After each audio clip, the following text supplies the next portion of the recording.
창세기 32장 21절부터 25절까지의 말씀을 제가 읽어 올리도록 하겠습니다. 그 예물은 그의 앞서 보내고 그는 무리 가운데서 밤을 지내다가 밤에 일어나 두 아내와 두 여종과 11 아들을 인도하여 야복 나루를 건널세 그들을 인도하여 시내를 건너가게 하며 그의 소유도 건너가게 하고 야곱은 홀로 남았더니 어떤 사람이 날이 새도록 야곱과 씨름하다가 자기가 야곱을 이기지 못함을 보고 그가 야곱의 허벅지 관절을 치매 야곱의 허벅지 관절이 그 사람과 씨름할 때에 어긋났더라. 아멘. 오늘은 이 창세기 32장의 말씀을 가지고 야곱의 두 밤이라는 제목으로 함께 말씀을 나누기를 원합니다. 누구에게나 다 밤이 있습니다. 특히 기독교 고전 가운데서도 밤을 주제로 한 책들이 몇 권 있습니다. 그 중에 중세 수도사 중에서 한 사람이었던 성 요한이라는 사람이 있습니다. 보통 십자가의 성 요한이라고 부르는데 이분이 쓴 책 중에서 영혼의 어두운 밤이라는 책이 있습니다. 이분은 수도원을 담당하고 있는 수도사이면서 또 영성에 관심이 많아서 하나님과 나와의 관계, 그러니까 개인과 하나님과의 관계에 대해서 굉장히 고민이 많으셨던 그런 분이셨어요. 이 영혼의 어두운 밤이라는 책을 보면은요, 앞부분은 다 이렇게 시로 되어 있습니다. 아가서나 우리가 성경에서 아가서나 시편 같이 시로 하나님께 고백을 한 뒤에 그 시에 대한 해설서 같이 후반부에 쓰여진 책이에요. 근데 이 책이 참 읽기는 좀 어렵습니다. 왜냐하면 옛날 사람과 지금 현대 사람의 생각하는 방식이 달라서 그런 것 같아요. 그런데 이분이 이 카톨릭 교회의 수도사임에도 불구하고 교회 개혁에 관심이 많았던 분이셨습니다. 그러니까 지금의 우리 교회가 이렇게 가면 안 되겠다 하고 이 교회를 개혁하고 사회 속에서 교회의 의무를 강조하고 있던 진보적인 성향이다 보니까 주변의 사람들과 충돌을 많이 했습니다. 기득권을 가지고 있던 무리들이 이분을 경계했습니다. 그래서 어느 날 이 성 요한이라는 이 수도사 이분이 동료 수도사들에 의해서 납치를 당하게 됩니다. 그리고 이 피렌체 산맥을 넘어서 톨레도라는 수녀원에 갇히게 됐어요. 수녀원 맨 꼭대기 다락방에서 갇히게 되었는데, 여러분, 말이 다락방이지 그 다락방에서의 삶은 실상은 감옥이었습니다. 얼마나 어둡고 캄캄하던지 책을 읽고 싶은데 이 책을 읽을 수가 없어서 천정에 구멍이 살짝 뚫려있는 그 작은 구멍을 통해서 내려오는 빛에 의지해서 겨우 성경을 읽을 수가 있었습니다.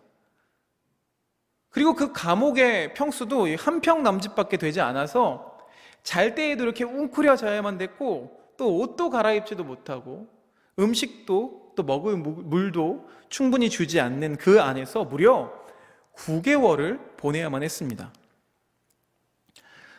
이런 것들보다, 육체적인 어떤 고통이나 이 고난보다 이 성 요한 수도사가 가장 이해가 안 되었던 부분, 가장 마음을 힘들게 했던 부분은 바로 이런 부분이었다고 해요.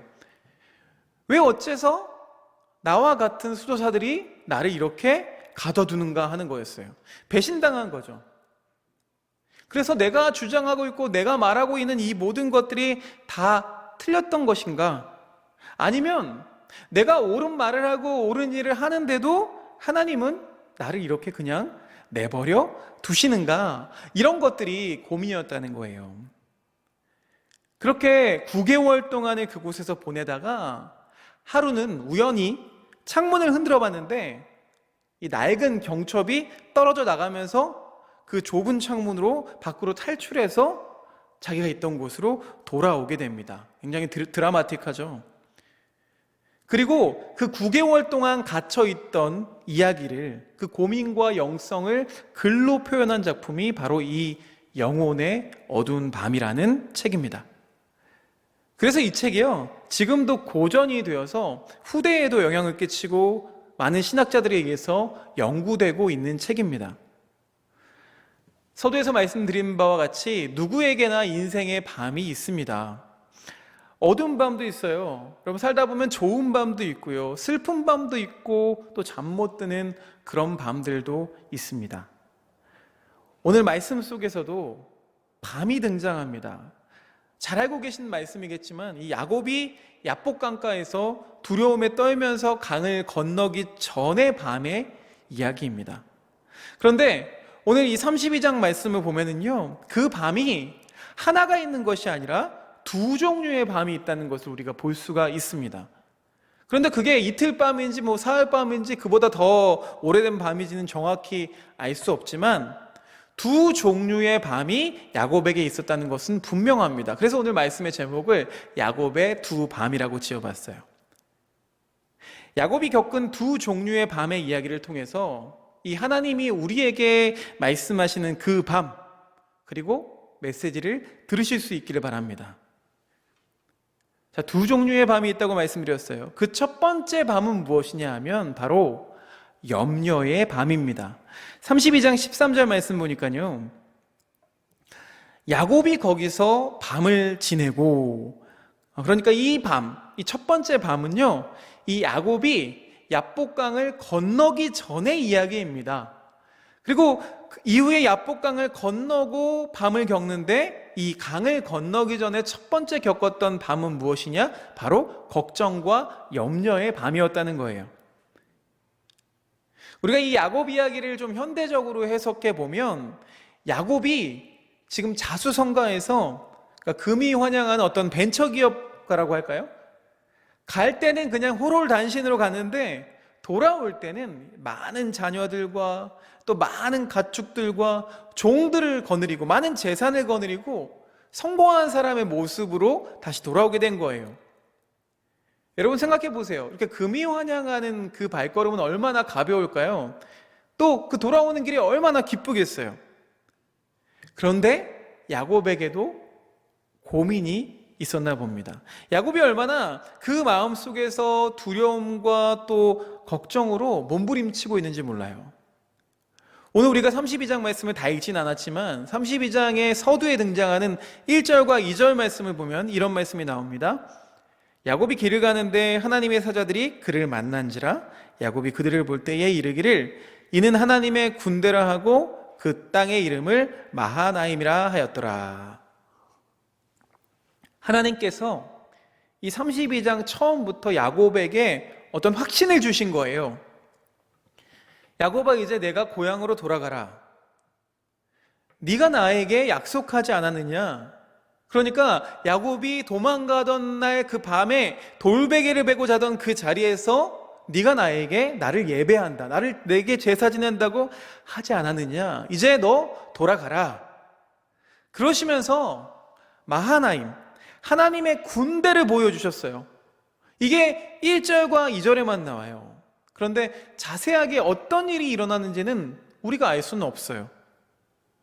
그런데 분명한 것은 이 야곱이 하나님의 군대가 자기에게로 오고 하나님이 함께 계시는 것을 느낄 수가 있었다는 거예요. 그래서 그곳을 마하나임이라고 부르고 자기의 자식들과 또 식솔들을 데리고 아주 용감하게 용기를 내서 귀한 길에 오를 수가 있었던 것입니다. 그렇게 확신이 있었는데 또 반대로 뭐가 있었느냐? 그런데 이 반대의 모습이 참 우리의 모습 같아요. 두려움이 있었어요. 첫 번째는 무엇이었냐? 형님에 대한 두려움이죠. 당연하죠. 야곱이 형을 사기치고 또 아버지를 사기치고 도망간 거잖아요. 그러니까 얼굴도 울그락불그락하고 털도 많고 덩치 좋고 활도 잘 쏘는 그 형이 동생을 죽이겠다고 벼르고 있는 또 뒤끄리는 형인데 여러분 얼마나 야곱의 마음이 두려웠겠어요. 32장 6절 말씀 보니까요, 사자들이 야곱에게 돌아와 이르되 우리가 주인의 형 에서에게 이른즉 그가 400명을 거느리고 주인을 만나려고 오더이다. 그러니까 뭐예요? 사자를 보냈대요. 야곱이 미리 인사차 하인을 보낸 거예요. 그런데 여러분 이건 사실 정탐이죠. 미리 어떤지 분위기가 어떤지 좀 보고 와라 한 거죠. 그런데 그들로 하여금 들은 얘기가 형 에서가 400명을 거느리고 칼을 차고 온다는 거예요. 여러분, 이 이야기를 들었을 때 마음이 어떻겠어요? 이 야곱 마음이 철렁하는 거죠. 우리 형님 성격에 나를 가만히 안 둘 텐데, 이거 까딱하다가는 재물도 다 뺏기고 또 가족들도 다 죽고 나도 죽을 수밖에 없게 생겼구나. 이 두려운 마음이 그 안에 돌기 시작했어요. 그런데 보세요. 분명히 하나님께서 이 32장의 서두에 마하나임, 하나님께서 함께 하신다고 하셨어요. 그런데 다른 한편에는 어떤 마음이 있어요? 또 400명이 쫓아오니까 400명이 기다리고 있어요. 하나님은 우리에게 늘 말씀하십니다. 내가 너와 함께 하리라. 내가 너의 능력이 되고 너의 용기가 될 것이다. 그렇게 말씀하시는데 다른 한편으로는 무슨 생각이 들어요? 등만 돌리면 이 400명의 적군이 오듯이 매달 청구서를 볼 때마다, 우리 사업장을 볼 때마다, 남편과 아내를 볼 때마다, 또 자녀들을 볼 때마다 한숨이 나오고 걱정이 가득하게 들어요. 그래서 우리가 이렇게 됩니다. 7절에 보니까요, 야곱이 심히 두렵고 답답했대요. 이게 우리의 마음 아니겠습니까? 마음속에 염려와 두려움으로 가득 차게 되니까 답답한 거예요. 걱정과 염려 때문에 잠 못 드는 그런 밤이 되고 말았습니다. 여러분, 그런 경험 있지 않으세요? 자다 깨는데 온갖 생각들 때문에, 온갖 염려들 때문에 거실에 나와서 한숨을 후 쉬게 되는 그런 밤이 우리들에게 있습니다. 이렇게 염려와 근심에 빠진 사람들은 어떻게 할까요? 공통적으로 하는 게 있어요. 그럴듯한 방법과 수단을 찾는 겁니다. 20절에 보면 이렇게 나옵니다. 야곱도 우리랑 다르지 않아요? 내가 내 앞에 보내는 예물로 형의 감정을 푼 후에 대면하면 형이 혹시 나를 받아주리라 함이었더라. 이게 무슨 뜻이냐면요, 야곱이 자기 재산을 나누는 거예요. 그룹을 나눕니다. 그래서 형에게 한 그룹씩 이렇게 주는 거예요.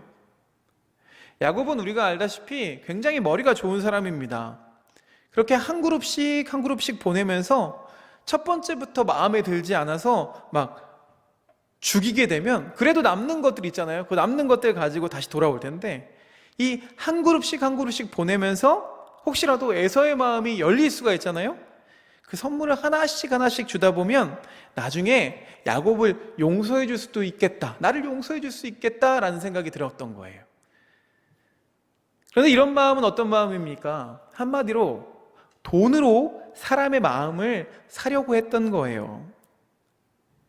세상 사람들에게는 이게 굉장히 지혜로운 방법일지도 모르겠습니다. 그런데 여러분, 이게 근본적인 방법이 될까요? 그렇지가 않죠. 야곱이 이 양떼랑 재산들을 나눠서 보냈어요. 그런데 그럼에도 불구하고 염려와 근심이 끝이 없었습니다. 여러분, 염려와 근심은요, 끝없는 자기 생산을 해요. 자아 복제를 해요. 점점 더 큰 염려와 근심을 우리에게 만들어 주게 됩니다. 우리가 하나님의 말씀, 내가 너와 함께 하리라, 여러분, 이 말씀을 묵상하면서 오늘도 우리가 찬양했죠. 주님께서 오셔서 반드시 우리를 구원해 주실 것입니다.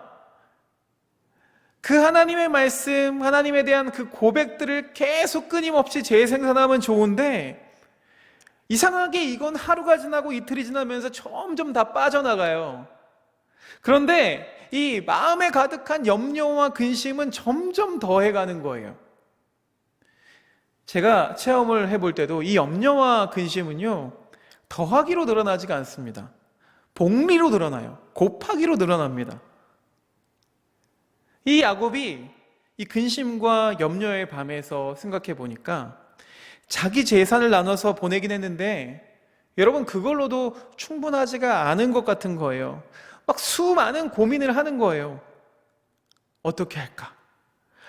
뭘 더 해볼까? 이 형의 이 화를 풀기 위해서 내가 뭘 더 할 수 있을까? 염려와 근심에 빠지게 되면은요, 여러분, 사람이 좀 이상해집니다. 많이 이상해져요. 많이 이상해져요. 야곱이 이제 23절에 보면은요, 22절 말씀 보니까요, 밤에 일어나 두 아내와 두 여종과 11 아들을 인도하여 야복나루를 건널세. 밤에 일어났어요. 아침에 일어난 게 아니라 자다가 일어난 거예요. 자다가 깨어서 이걸로 안 돼. 더 뭔가 필요해. 그러면서 갑자기 생각이 떠올랐어요. 그래서 한밤중에 두 아내와 여종과 아들을 깨워서 강을 건너게 하는 거예요. 내가 재산은 어느 정도 다 보냈고 이제 내가 보여줄 수 있는 건 가족들이 남아있는 거죠. 아직도 이 가족들이 강을 건너지 않았어요. 왜 그랬을까요? 무서우니까 그랬죠. 형이 이 가족들을 어떻게 할지 모르니까 그렇게 건너편에 다 있다가 이제 밤에 잠을 깨서 안 되겠다, 무언가 더 필요해 라고 고민하면서 이 가족들을 한밤중에 다 깨우는 거예요. 야, 일어나 이러면서. 여러분, 이거 정상적인 게 아니죠. 야곱이 이 염려와 근심 때문에 맛이 가기 시작했습니다. 그러더니 다 강을 건너가게 만든 거예요. 자기만 안 건너가고 모든 식구들을 건너 보냅니다. 왜 그랬을까요? 이 정서적인 설득을 하기 위함이죠. 그리고 그래도 아무리 미워도, 내가 동생이 아무리 미워도 여자들이고 또 내 조카들인데 이 귀여운 아이들을 보면은 그 마음이 좀 변하지 않겠느냐 하는 이 잔머리를 굴리게 된 거죠. 염려와 걱정이 가득 차니까 이 사람이 얼마나 비겁하고 이기적인 모습을 보이는지 모르겠습니다. 염려의 밤, 근심의 밤을 사는 사람들은요, 바로 이러한 모습을 갖게 돼요. 두려움과 답답함이 그 마음을 채우고 한밤중에 일어나서 갑자기 이상한 행동을 하게 되고 이기적이고 비겁하게까지 만드는 거예요. 그러나 이에 비해서 다른 밤이 있습니다. 그 밤은 뭐냐? 바로 영혼의 밤입니다. 만약에 야곱 이야기가 여기에서 그냥 마무리되었더라면 성경은 이 야곱에 대해서 뭐라고 기록을 했을까요? 아마 이렇게 기록했을 거예요. 야곱은 사기꾼이고 나쁜 놈이더라. 그러나 성경은 거기에서 그치지 않고 점점 이 야곱이 달라지는 모습을 보여줍니다. 32장 24절 보니까요, 야곱이 홀로 남았더니, 어떻게 남았다고요? 홀로 남았더라. 영혼의 밤을 살아가는 사람들의 가장 큰 특징은 뭐냐? 바로 홀로 된다는 것입니다. 아마 야곱이 믿을 만한 사람들이 있었다면 계속 머리를 싸매고 고민을 했을 거예요. 야, 어떻게 하면 되지? 어떻게 형의 마음을 부드럽게 할까? 이렇게 많은 사람들한테 물어보고 고민했을 텐데 이제 가족까지도 다 보내고 나니까 의지할 사람이 없어지는 거예요. 혼자가 돼버린 거죠. 주변에 의지할 사람은 단 하나도 없고 홀로 된 순간을 맞이하게 됩니다. 홀로 된다는 것, 좋은 말로 하면 고독입니다. 그런데 우리들의 영성에 있어서 이 홀로 된다는 것은 꼭 필요합니다. 왜냐하면 이 홀로 될 때, 고독할 때 심오해지기 때문에 그렇습니다. 무언가 우리가 의지할 게 있으면요, 예를 들어서 돈이 우리의 자리에 있으면 우리는 돈을 의지하게 됩니다. 돈이 우리를 풍성하게 해주고 하나님의 역할을 대신하게 되는 거죠. 돈이 권력과 미래와 장래를 주는 게 마치 돈이 하나님처럼 되어버리는 거예요. 돈이 우상이 되어버리는 거죠. 그래서 가장 믿음이 좋은 사람은 누구입니까? 통장 잔고가 풍성하게 가득하게 차 있는데도 돈을 의지하지 않는 사람이 믿음이 좋은 사람일까요? 그 사람이 가장 좋은 거겠죠. 그런데 가장 나쁜 건 뭐예요? 통장 잔고가 그런데도 하나님을 의지하지 않는 사람이겠죠. 여러분은 어느 쪽을 선택하고 싶으십니까? 사람의 마음이 그래요. 하나님을 의지하지 않으면 뭔가를 의지하고 있어요. 영혼이 고독할 때, 홀로 될 때 진정 하나님을 볼 수 있게 됩니다. 그래서 고독은 우리의 영성에서 굉장히 중요합니다. 그런데 우리가 알아야 될 것은 고독과 고립은 엄연히 다르다는 거예요. 고립은 완전히 끊기는 거예요. 사람들이 이 사람을 막 따돌리는 거예요. 어울리지 못하는 거죠. 그런데 고독은 스스로 홀로 되는 것입니다. 대표적인 이 고독의 시간이 어떤 시간이 있을까요? 바로 기도하는 시간이죠. 홀로 앉아서 하나님과 대면하는 고독의 시간입니다. 종교개혁자 마틴 루터가 종교개혁을 외칠 때 이 로마 교회에서 계속 소환장을 보냅니다. 결국 이 마틴 루터가 소환장을 받고 재판을 받으러 가게 되는데 그 재판장에서 아주 유명한 말을 합니다. 딱 한마디를 했는데, 주여, 제가 여기 섰나이다. 그러니까 마틴 루터의 상황이 어땠냐면 주변에 아군이 한 명도 없었어요. 자기를 죽이려고 하는 그 적군들이 가득한데, 주여, 제가 여기 섰나이다. 여러분, 바로 이게 고독한 사람입니다. 우리 예수님께서도 자주 고독의 시간을 가지신 것을 우리가 알 수 있습니다. 주님께서는요, 일을 하고 사역을 마치시고는요, 홀로 조용한 곳에 가셔서 기도하셨어요. 낮에는 많은 사람들을 먹이고 그 밤에 홀로 기도하시는 장면이 성경에는 많이 등장합니다. 여러분, 우리는 고독해져야 합니다. 고립되지 말고 스스로 고독해져야 합니다. 고독한 시간에 다가오시는 그 하나님을 느낄 수 있어야 합니다. 야곱이 그 고독한 시간을 보내면서 하나님의 손길을 기다리고 있는 거예요. 그러다가 야곱이 어떤 사람을 만나서 씨름을 하게 됩니다. 그 사람을 붙잡고 나를 축복해 주십시오. 뭐 더 부자가 되고 싶어서 이렇게 한 게 아니에요. 그냥 축복해 주십시오. 여러분, 이 축복은 무엇입니까? 다른 말로 나를 구해주세요. 나를 살려주세요. 내가 가야 할 길을 좀 보여주세요. 이랬다는 거예요. 32장 24절 말씀에 야곱은 홀로 남았더니 어떤 사람이 날이 새도록 야곱과 씨름하다가, 어떤 사람, 이 사람이 뒤에 나오지만 이 사람의 정체가 무엇이었을까요? 바로 하나님이었어요. 하나님과 홀로 되고 나니까 그제서야 하나님과 씨름을 하게 되었다는 것입니다. 하나님의 삿발을 붙잡고, 하나님, 왜 나에게 이런 어려움이 있습니까? 하나님, 나를 분명히 살려주신다고 했는데 왜 형이 칼을 들고 나를 찾아옵니까? 하나님, 나를 살려주십시오. 하나님, 나를 구해주십시오. 이게 지금 잠 못 드는 밤에 밤을 새면서 홀로 있으면서 하나님의 삿발을 붙잡고 이 야곱이 씨름하는 거예요. 여러분에게도 하나님과 씨름하는 신앙이 있으시기를 바랍니다. 하나님하고 씨름을 해요. 그런데 야곱만 그런 게 아니에요. 성경에는 곳곳에 씨름하는 사람이 등장합니다. 시편 13편 1절부터 3절 말씀 보니까, 여호와여, 어느 때까지니이까? 나를 영원히 잊으시나이까? 주의 얼굴을 나에게서 어느 때까지 숨기시겠나이까? 나의 영혼이 번민하고 종일토록 마음에 근심하기를 어느 때까지 하오며 내 원수가 나를 치며 자랑하기를 어느 때까지 하리이까? 여호와 내 하나님이여, 나를 생각하사 응답하시고 나의 눈을 밝히소서. 지금 간절하게 이 시편 기자가 간절하게 외치고 있어요.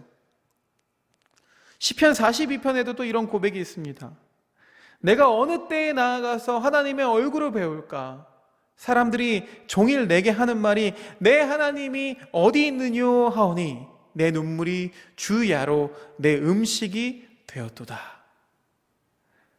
하나님께 묻고 또 물어요. 하나님과 씨름하는 거예요. 분투하는 거예요. 그런데 그럼에도 불구하고 하나님의 응답이 없어요. 그러니까 또 질문하는 거예요. 또 씨름하는 거예요. 우리가 처음 하나님을 믿는 사람들에게는 이런 은혜가 있는 것 같아요. 그래서인지 이 초신자들은요, 하나님께서 이렇게 내게 응답해 주시고 함께 하신다고 하는 고백들을 참 많이 듣습니다. 그런데 시간이 지날수록 그런 응답을 안 해주시는 것 같아요. 믿으면 믿을수록 응답이 안 오는 것 같아요. 하나님, 왜 내 기도에, 하나님 내 물음에 왜 응답 안 해주십니까? 그렇게 씨름을 하는데도 왜 금방 넘어가나요? 밤새도록 씨름하면서 나를 축복해 주십시오, 나를 구원해 주십시오 하는 씨름을 이 야곱이 하고 있습니다. 여러분은 지금 씨름하고 계십니까? 우리가 염려와 근심의 밤에만 있게 되면, 홀로 있지 않으면 우리가 하나님의 이름을 붙잡고 씨름하는 기도가 없게 됩니다. 우리 신앙생활은 마치 씨름과 같습니다. 하나님의 이름이라는 이 삿발을 붙잡고 하나님 내게 보여주시옵소서 하는 씨름과 같다는 거예요. 그때 하나님은 어떻게 응답하십니까? 28절에 이렇게 응답하십니다. 그가 이르되 내 이름을 다시는 야곱이라 부를 것이 아니요 이스라엘이라 부를 것이니 이는 내가 하나님과 및 사람들과 겨루어 이겼음이니라.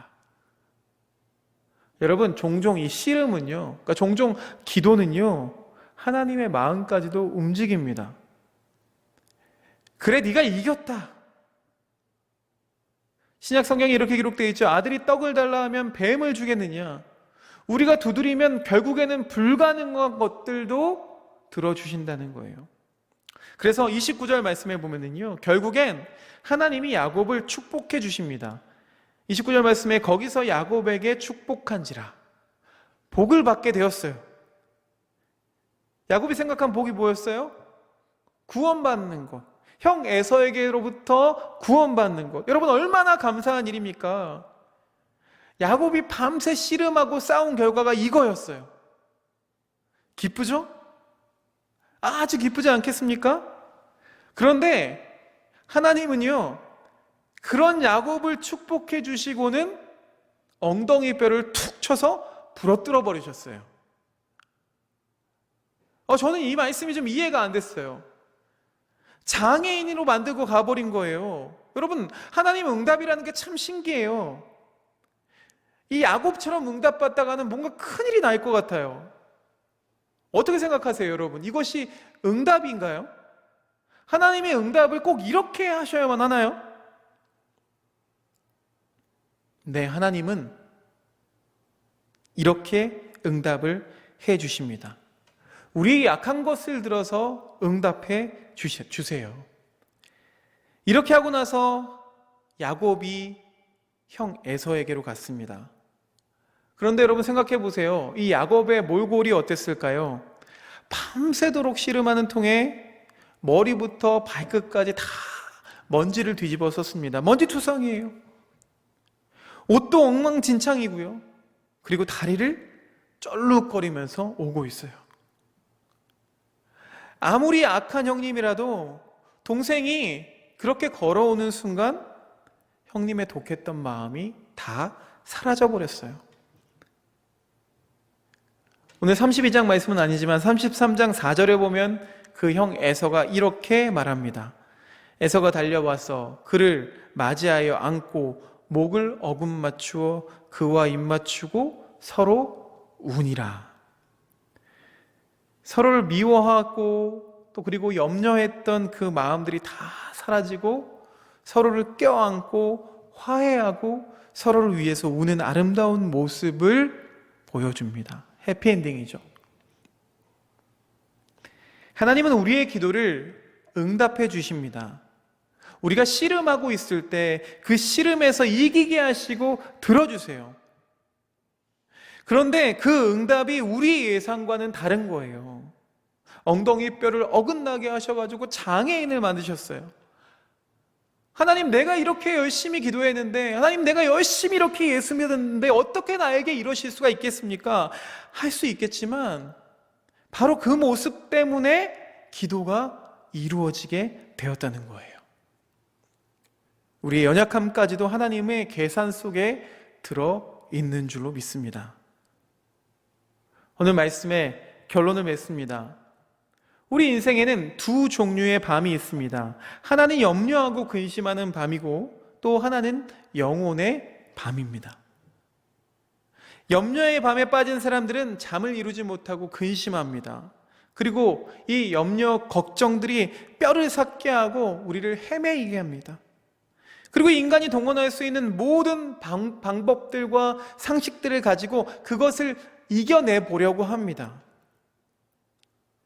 그러나 이에 비해서 영혼의 밤, 하나님과 교통하는 밤, 기도의 밤을 보내는 사람들은 하나님을 조용히 만납니다.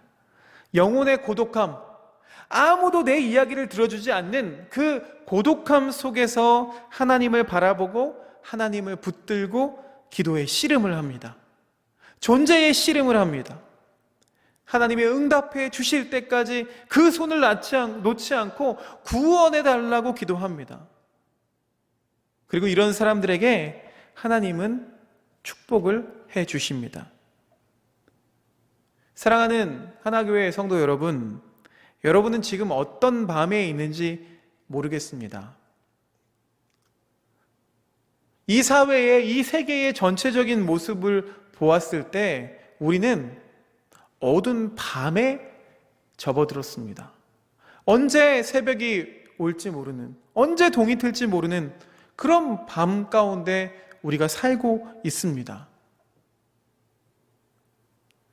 어떤 사람들은 그 밤에 거하면서 아침이 오지 않아 답답하고 절망하고 낙심하고 낭망하는 사람들이 있을지도 모르겠습니다. 그러나 이 어두운 밤은 우리 믿는 자들에게는 기회가 되는 줄로 믿습니다. 바라기는 이 염려와 근심의 밤이 아닌 똑같은 밤을 우리가 보내더라도 영혼의 밤에, 그 밤에 하나님을 만나고 하나님과 대면하여서 씨름하는 그 영성이 여러분 삶 가운데 있기를 간절히 축원합니다.